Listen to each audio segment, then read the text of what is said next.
Hey, good afternoon. This is Pete from figlife.com, and today I'm going to be looking at a variety that I've been waiting to ripen some fresh fruits for a little while now, and I'm really excited because today it looks like I have two ripe fruits off this tree.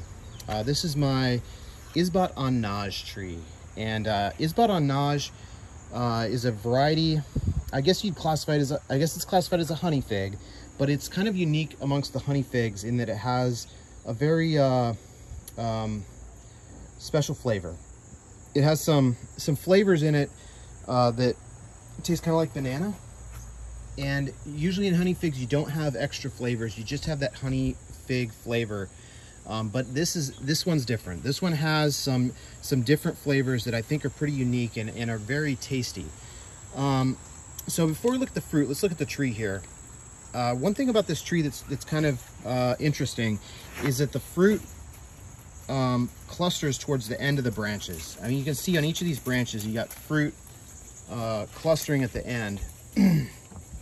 And so it's just sort of a unique way that the tree grows like that.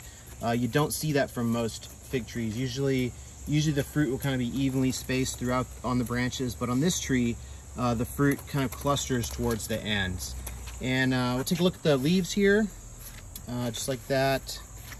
So some nice, the leaves looking pretty healthy. And I put this in a really nice spot in my yard to get plenty of sunshine because I wanted to make sure I got some good fruit off this tree because it is such good fruit. So let's go take a look at that fruit now. It's right over here. Okay, this is Izbat en Nage. This appears to be fully ripe. It is pretty soft now. I had some that I picked earlier, and I think I picked them too early because they just weren't quite fully ripe. But this one is a little softer. I waited a little bit longer to pick this one, and I think this one will be ripe. So it should have that nice almost banana sort of flavor to it that I really like in this fig. The eyes usually pretty tight. This one's a little bit open. I've got another fig here that actually this one has a little bit of honey on the top. And this one I went ahead and picked because it did have the honey on it, even though it's not quite as soft as the other one. So I'll have two different figs, a little bit slightly different ripeness condition. I think this one will probably taste a little bit better, but we'll see here in just a second. So let me cut these open. Okay, here we go. All right, so this one that was a little more ripe looks really, really good. This looks fully ripe, probably perfect condition there.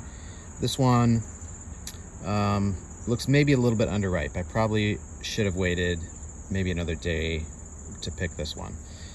But this one right here, I'm really excited about because this should taste good. So let me try these. All right, this is Izbat en Nage.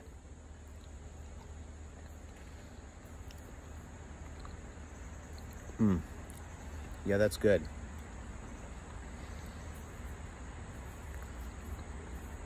That was the riper of the two. Let me try this other one here, a little bit less ripe. Yeah, the riper one is definitely way better. Let me try one more. Yeah, it's got, oh wow, that last piece was really good.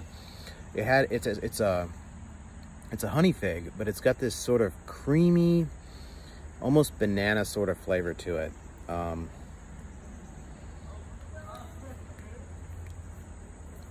Yeah, that is really, really good. That's just, you know, in my opinion, this is probably the best tasting honey fig.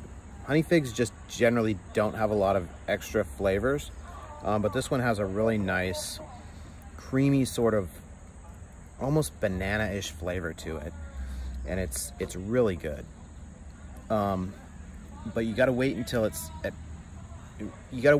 a little more ripe. Like this one is slightly underripe, and it just doesn't taste like much of anything. But if I were to give this another day or two, it would have tasted like that other one, which was really good. So this is one of those figs where you've really got to let it get fully ripe before you pick it. Otherwise, it just almost doesn't even, I mean, it doesn't have nearly as much flavor. But you let it get ripe like that more ripe one that I just tasted, And it's really good. I mean, it's a honey fig, but it's got that extra creaminess to it, that extra, tropical is probably not the right word, but banana-ish sort of flavor to it, that just gives it that extra level above most any other honey fig that I've tasted, at least. So that's why I keep Izbat on Naj in my collection. It's actually a little bit of a finicky sort of fig. You know, I talk about some figs being real reliable, and I wouldn't say that about Izbat on Naj. Izbat on Naj is not a fig that is, in my opinion, super reliable. My first year I had tons of figs, just like I do now on my tree, and I got to eat a lot of figs. But then the second year, and they were really good too, but then the second year I had it, which was last year, I didn't get any figs off the tree. So this year I made sure to put it in a really good spot on my deck, and just hope for the best. And I'm getting a lot of figs again this year. But even though I got a lot of figs, you know, I picked a couple that were just not quite fully ripe, and it just didn't taste all that good. So I waited for that one to ripen just now, and boom, really good fig again this year. So that's why I keep it around. It's just strictly based on the taste. But it does have a good taste when it's fully ripe. So that's Izbat on Naj. It's a fig that I really like. It's, in my opinion, somewhat unique. In it has a sort of nicer flavor than really any of the other honey figs. But there are some challenges with growing it. So you just have to overcome that. And but the taste is really good. So that's why I keep it in my collection. Anyway, check out this video and others, my website, www.figlife.com.